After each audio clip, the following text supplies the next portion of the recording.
재밌는 이야기입니다. 벌써 재밌으시죠? 싸움을 지지리도 못하는 병파리가 하루는 학교에서 친구들과 싸우다가 얻어 터져서 왔습니다. 눈이 밤탱이가 돼가지고 와가지고 엄마한테 나는 이제 도저히 그 학교 다닐 수가 없으니까 전학 좀 시켜달라고 했습니다. 그래서 꿈에 그리던 전학을 하게 된 거예요. 병파리가 딱 전학을 딱 하면서 처음에 교실을 딱 들어갔습니다. 문을 팍 열고 남자답게 교실 안에 들어서자마자 교탁 위에 딱 올라가 앉아가지고 학생들 한 명씩 다 노려보면서 이렇게 노려보면서 한마디 했습니다. 나보다 싸움 잘하는 놈 있으면 나와! 그때 저쪽에서 한 명이 등치도 크고 키 큰 사람이 벌떡 딱 일어났습니다. 그러니까 이제 가소롭다는 듯이 이제 병파리가 딱 쳐다보면서 더 없어! 딱 소리쳤습니다. 근데 아까보다 더 등치가 크고 키 큰 사람이 딱 일어났습니다. 병파리가 더 큰 소리를 지른 거예요. 또 없냐고! 그러니까 교실이 잠잠해졌습니다. 그러니까 병파리가 웃으면서 얘기했어요. 그럼 난 3등이네. 끝입니다. 할렐루야. 우리 옆 사람과 함께 인사하겠습니다. 말씀에 집중하고 은혜 받읍시다.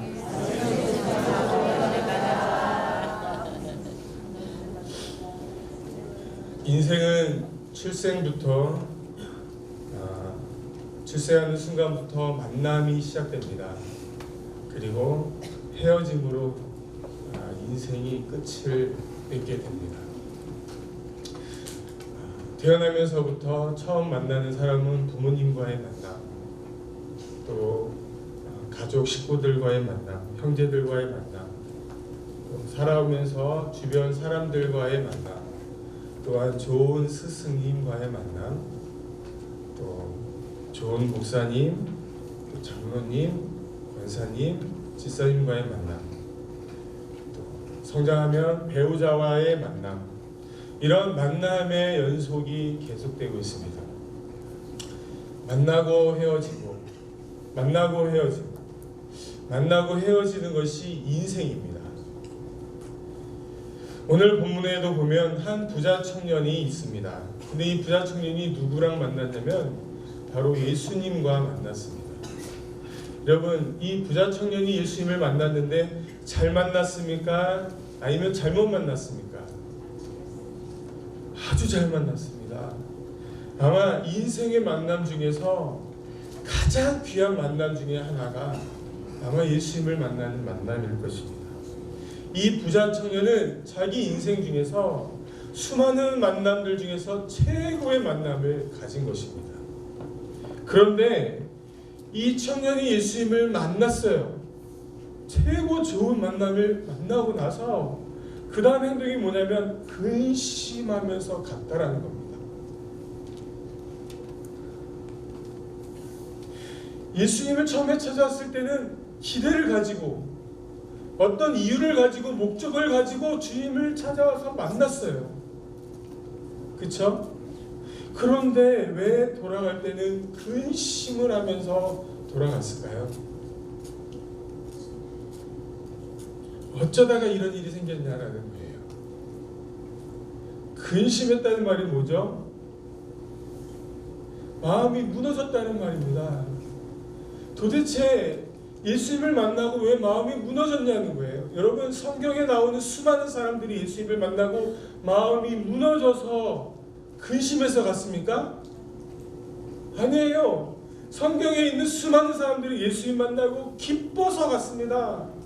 안진뱅이들은 일어나서 걷고 뛰면서 갔습니다. 죽었던 자들 예수님 만나서 살아나서 갔습니다. 즐거워하면서 갔어요. 행복해하면서 갔어요. 그런데 왜 이 청년은 그냥 갔냐라는 거예요. 그냥 간 것도 부족해서 왜 근심하면서 걱정하면서 돌아갔을까요? 왜 그랬을까요? 이 부자 청년은 예수님을 만날 때 영생을 얻기 위해서 찾아갔습니다. 오늘 본 말씀 17절에 뭐라고 되어 있죠? 예수께서 길에 나가실새에 한 사람이 달려와서 꿇어 앉아 묻자오되 선한 선생님이여 내가 무엇을 하여야 영생을 얻으리까? 그러니까 예수님을 만나는 이 부자 청년의 목적은 영생을 얻으려고 주님 앞에 나왔습니다. 돈은 많으니까 뭐 부족함이 없이 살았을 거 아니에요. 그런데 이 삶에 허전함이 오는 거예요. 돈 많고 잘 쓰고 뭐 그런 것은 염려 걱정이 없는데 그 다음 내세는 어떻게 될까에 대한 불안함이 있었다는 겁니다. 내가 죽으면 영생을 얻어서 천국을 갈까? 내가 죽으면 지옥 갈까? 이거에 대해서 불안하니까 이 문제 좀 해결하고자 누구한테 달려간 거예요? 예수님 찾아가서 예수님을 만났다라는 것입니다. 그래서 예수님이 그것을 아시고 내세의 문제, 영생을 얻게 하기 위해서 이 청년에게 툭 던진 말이 있습니다. 근데 그 말을 듣고 이 청년이 어떻게 했다고요? 근심하면서 갔다라는 거예요. 왜 청년이 근심하면서 돌아갔냐라는 거예요.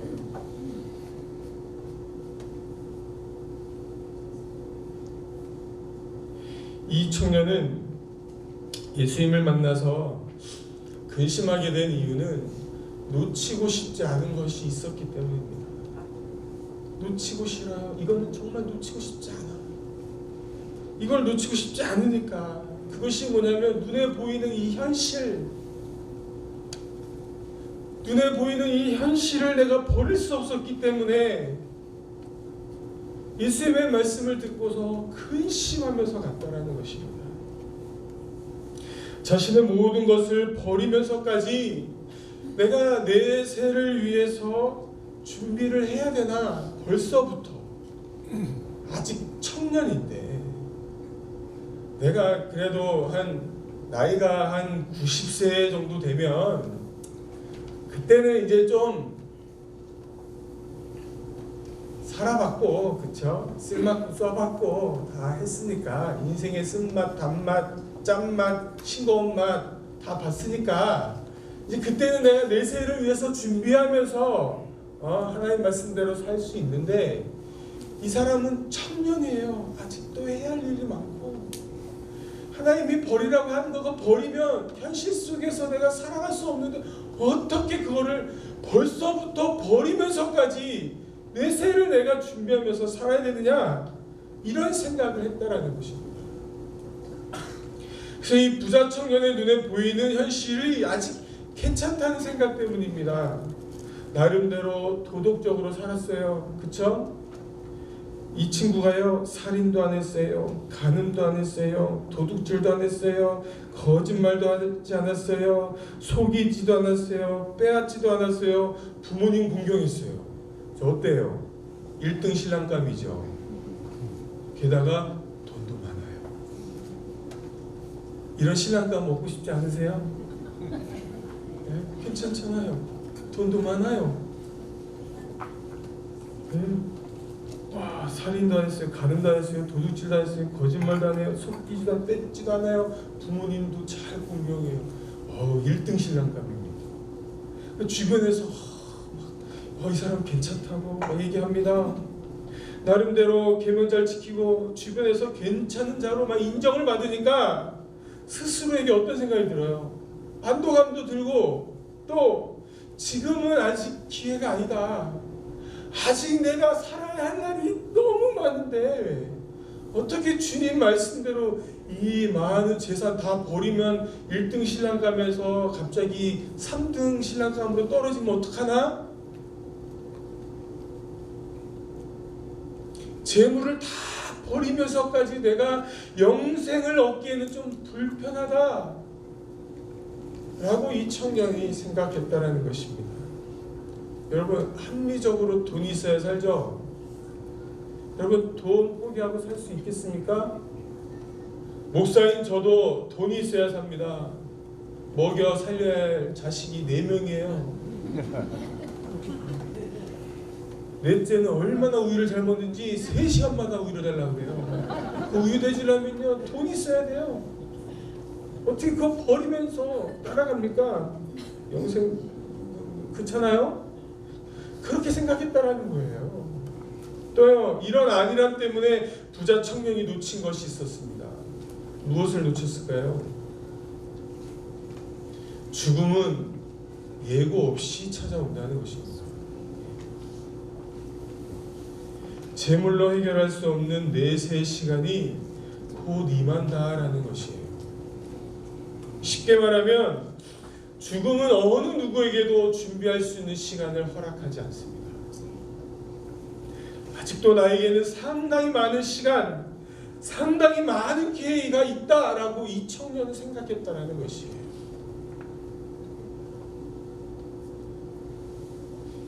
예수님께서 이 부자 청년에게 무엇을 요구했습니까? 오늘 21절 말씀해 보니까 내게 있는 것을 다 팔아 가난한 자들에게 주라 라고 했습니다. 그리고 나를 따르라 라고 했습니다. 이 말씀이 무슨 말씀이에요? 네가 가지고 있는 모든 재물을 다 팔아서 가난한 자들에게 주라, 그리고 나를 따르라 라는 말은 기회를 놓치지 말라라는 것입니다. 어떤 기회예요? 예수님을 만난 기회. 오늘이 아니면 나를 더 이상 만날 수 없다. 오늘이 아니면 청년이지만 영생을 얻을 수 있는 기회가 사라지고 만다라는 것입니다. 이 기회를 절대로 놓치지 말라라는 거예요. 또 현실을 핑계로 도망가지 말라라는 것입니다. 돈 때문에, 세상 일 때문에 주님을 따라가는 것을 방해받으면 안 된다라는 것입니다. 하늘에서 보화가 내게 있으리라, 이 말은 무슨 말입니까? 돈을 버리면 하나님이 더 좋은 것으로 베풀어 주신다라는 것입니다. 하나님이 책임져 주신다라는 거예요. 하나님이 그냥 뭐 돈 많은 게 시기가 나고 질투가 나서 돈 버려 하신 거예요? 아닙니다. 우리가 믿는 예수 그리스도는 그분이 입으로 내뱉은 모든 말에 대해서 다 책임져 주십니다. 절대로 우리 인생에 손해가 되게 하시는 분이 아니에요. 그분이 우리가 가지고 있는 모든 재물을 다 버리고 예수님을 따르라 했을 때는 그 인생도 다 책임져 주실 뿐만 아니라 내세까지도 영생도 주시고 하나님의 자녀가 되게 하시고 천국에서 큰 상급을 주시겠다는 겁니다. 그래서 예수님이 이 청년에게 얘기할 때 21절에 뭐라고 했어요? 예수께서 그를 보시고 사랑하는 마음으로 얘기한 거예요. 너무너무 이 친구가 너무 사랑스러워서, 그래? 야, 너는 정말 내가 사랑하니까 내가 너에게 더 큰 상급 주겠다. 내가 너를 책임질 테니까 그거 버리고 나를 따라와. 그거 버리고 따라와. 책임져 줄게. 더 큰 축복을 줄게. 영생의 복까지 줄게. 내가 너와 끝까지 함께 할게. 하나님이 이렇게 약속하신 것입니다. 그런데 이 청년이 어떻게 했어요?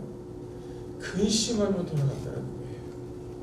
그리고 성경 어디를 찾아봐도 이 청년이 예수님을 만난 흔적이 있습니까? 없습니까?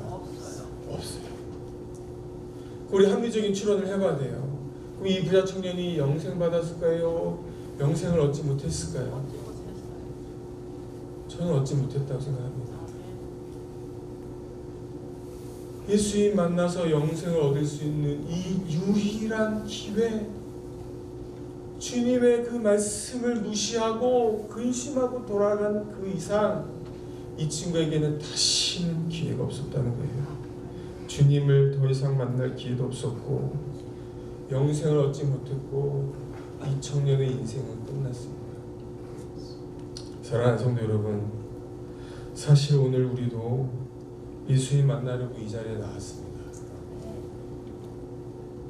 그런데 이런저런 핑계를 대고 그냥 가시지는 않습니다.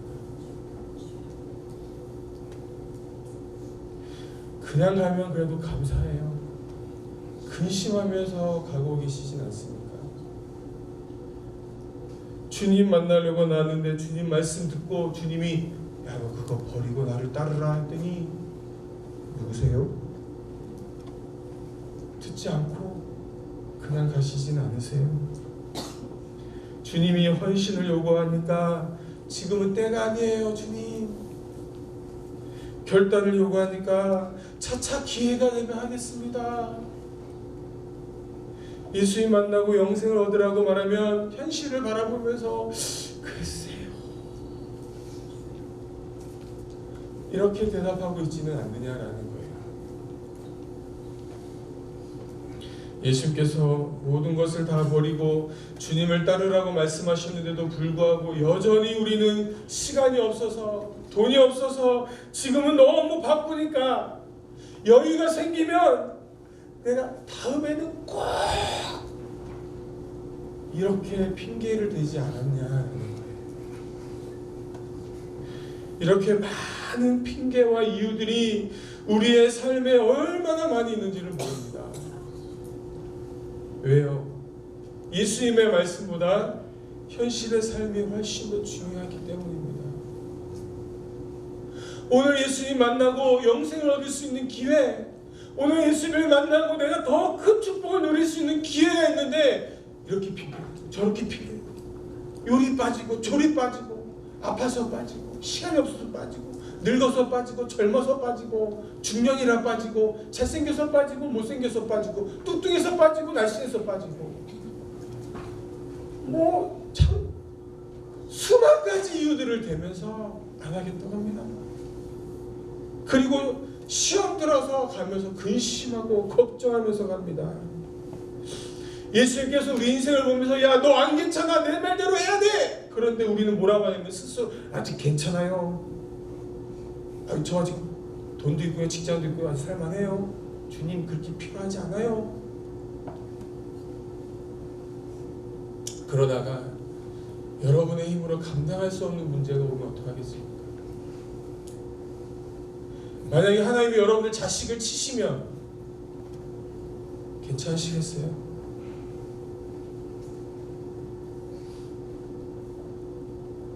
직장에서 해고당하면 괜찮으시겠습니까? 심각한 병에 걸리면 괜찮겠어요? 괜찮으세요? 오늘도 이렇게 저렇게 핑계대고 그냥 가셔도 괜찮겠습니까? 주님 만나러 나왔는데 주님 말씀 듣고 아이고 야 나 결단 안 했고 아유 오늘 잘못한다 다음 주부터 올걸 이런 마음으로 돌아가셔도 괜찮겠습니까?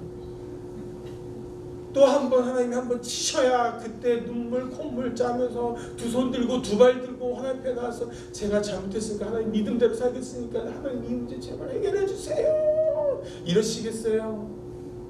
그러면 그러면 계속 치셔야 돼 하나님이.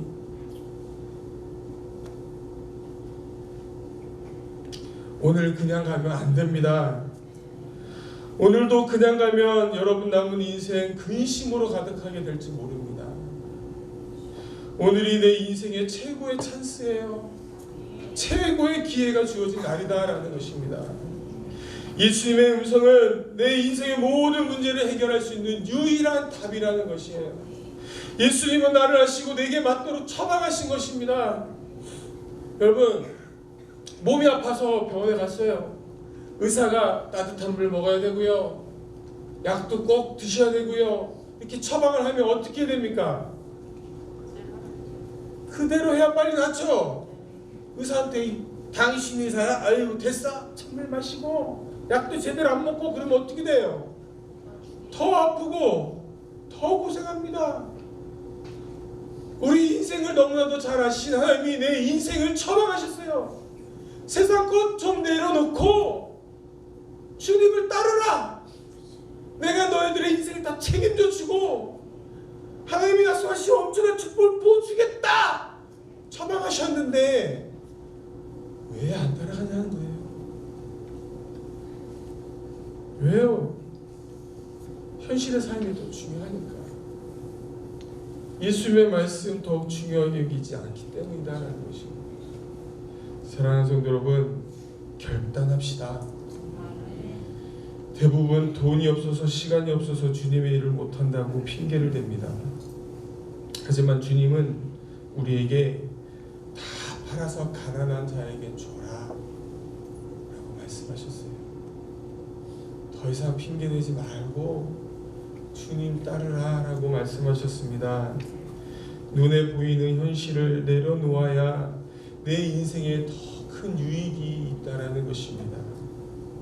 돈이 없어서도 아니고 시간이 없어서도 아니에요. 우리가 결단하지 않기 때문에 그렇습니다. 우리 교회에 이재용 지사님, 고지영 권사님 딸 중에 이예람이라는 학생이 있습니다. 그 이예람이라는 학생이 공부를 아주 잘합니다. 아마 우리 교회에서 가장 공부를 잘하는 학생입니다. 그래서 저는 공부를 잘하는 학생이 참 부럽습니다. 그래서 이재용 사님한테 가서 물어봤어요. 어떻게 자녀를 교육하셨길래 이렇게 자녀가 이렇게 공부를 이렇게 잘합니까? 라고 물어봤더니 이재용 사님이 저한테 하신 말씀인데 그 말씀이 참 마음에 많이 와닿았습니다. 그 사님이 이렇게 얘기했습니다. 공부를 잘하는 학생과 공부를 못하는 학생의 공통점은 모두 다 어떻게 하면 공부를 잘 하는지를 알고 있다라는 겁니다.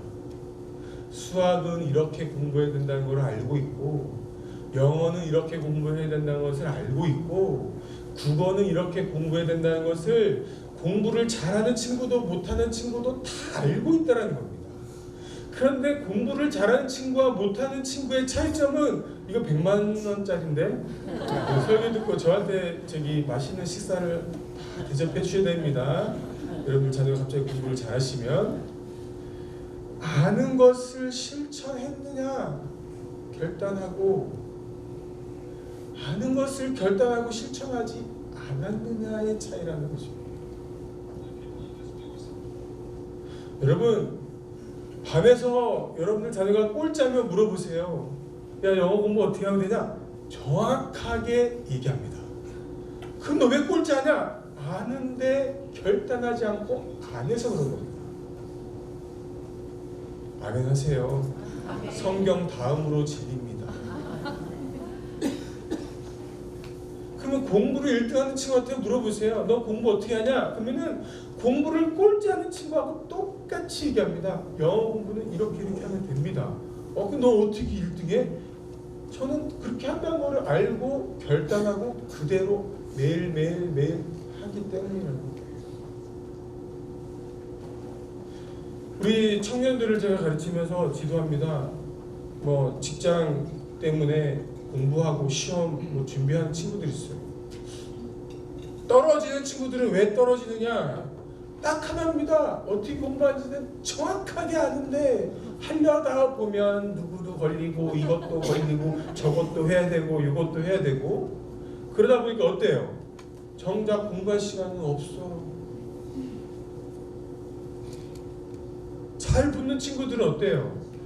해야 되는 거 알지만 딱 끊고 결단하고 그대로 계획한 대로 나가기 때문인 거예요.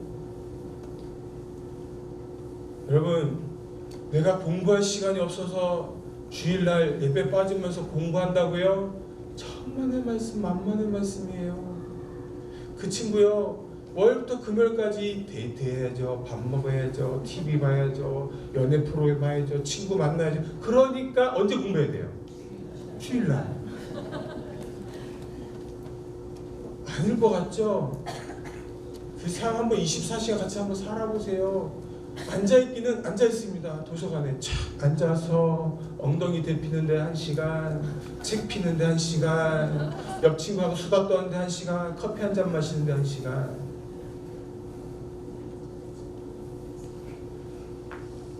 결단하지 못해서 그랬습니다. 오늘 본 말씀도 마찬가지입니다. 부자 청년은 예수님께 분명히 들었습니다. 어떻게 하면 영생을 얻는지에 대해서 모든 것을 버리고 예수님 따라가면 영생을 얻을 수 있었습니다. 그러나 결단하지 못했기 때문에 그는 영생을 얻지 못했다는 것입니다. 하나님께서 오늘 이 자리에 모인 사랑하는 성도들에게 똑같이 결단하기를 요구하고 계신다라는 거예요. 세상의 것들 때문에 하늘의 부활을 얻는 일을 방해를 받지 않았어야 되잖아요. 세상의 것들 때문에 하나님의 자녀가 되는 축복을 버리시겠습니까? 세상 것들 때문에 더 큰 아브라함에게 주셨던 놀라운 축복들을 여러분들 포기하시겠어요? 이제 좀 그만 핑계대고 결단하자는 겁니다. 제발 합리적인 이유들을 대고 저한테 핑계대지 마시고 하나님 앞에 핑계대지 마시고 결단하십시오. 몸 아픈 사람들은 건강 주십니다. 돈 없는 사람들은 돈 부어주십니다. 시간 없고 환경 없는 사람들은 모든 시간과 환경을 열어주십니다. 그런데 왜 안 열어주시느냐? 결단하잖아요. 몸이 아프다고. 아이고 나는 몸이 아파서 절대 못해요. 결단 못하니까 그냥 그렇게 사십시오. 평생.